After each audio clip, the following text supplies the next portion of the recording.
Eine Legende sitzt neben mir, Alice Cooper, und wir wollen heute im Rock Hard Interview so ein bisschen zu seinen Anfangstagen zurückgehen. As far as I know, you grew up in a Christian family. Yes. I think your father was a pastor, your grandfather was. How easy was it for you to become a rock and roll kid? My dad liked rock and roll. My dad was a big music fan, and so was my mom. My mom and dad had no problem with rock and roll at all. I think they had a problem later on with the rock and roll lifestyle. I drank beer. I was a beer drinker. But, you know, like any other rock star at the age of 22, 23, living in Hollywood, I wasn't exactly a Christian boy, let's put it that way. I was sort of the prodigal son. You know, I grew up in a Christian home, went far away, became the poster boy for everything that was, you know, that was wrong out there, and then came back. What was your father's reaction when he saw you for the first time being dressed as Alice Cooper? I think he laughed. I think he thought it was very funny because he knew my sense of humor. My dad, I have my dad's sense of humor. My dad was a very unique man. He was a very serious preacher, but at the same time, he had a great sense of humor. And he realized that there was nothing I was doing that was evil. There was no satanic things going on, no demonic things. He saw the humor in what I was doing before anybody else did. I'm not Alice Cooper. I created him to be a character, the same way that Captain Hook is a character or Dracula is a character. They're fictional characters. And I play this character, Alice Cooper, but I'm not him.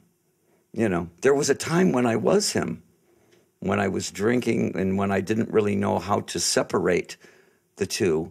There was a time when I was Alice Cooper. I was him all the time.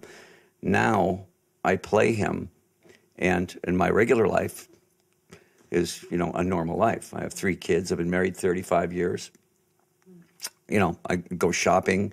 I go to movies. You know, I do homework with my kids. I do everything normal. Can you remember the feeling, what it was like when you became Alice Cooper for the first time, when you were standing in front of the mirror and for the first time being dressed as Alice Cooper? It was more of a gradual, it wasn't an overnight thing. It was a gradual, add this, add a little bit of that, take a little bit of this away. I kind of, Alice was like a sculpture. He was sort of like, I would work a little bit on him every day. Every time I would do a show, I would add a little something. Or I would say, oh, let's take that part out. Until I totally really had an image of who he was and what the character was supposed to do. And I think even now, there's parts that I take out and add so that he's not a stagnant character. He can change a little bit. There's so much going on when you're on the stage. Can you remember, well, like accidents on stage that happened? When you do a show like ours, there are many Spinal Tap moments, many moments on stage. In fact, I always tell my band, I say, look, I don't use rubber swords. I don't use rubber knives. I don't, you know, I'm pretty good with this stuff. I can throw them and stick them. I can, you know, I've taken fencing lessons. I know how to use a sword. I said, if you're in the wrong place at the wrong time, you can get hurt, because I've cut myself before.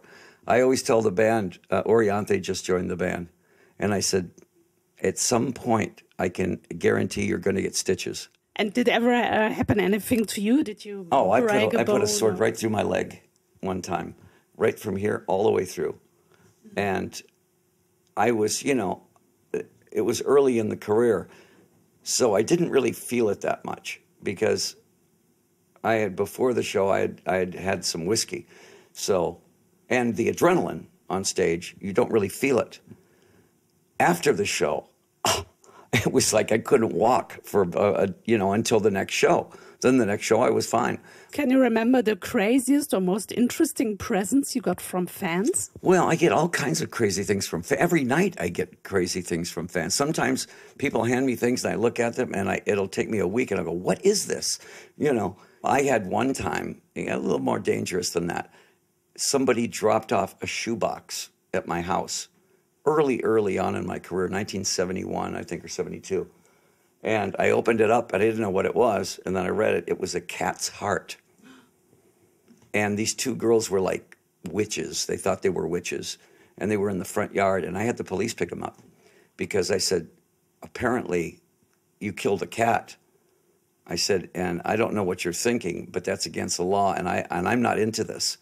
You know, you're into some weird trip here that I'm not into.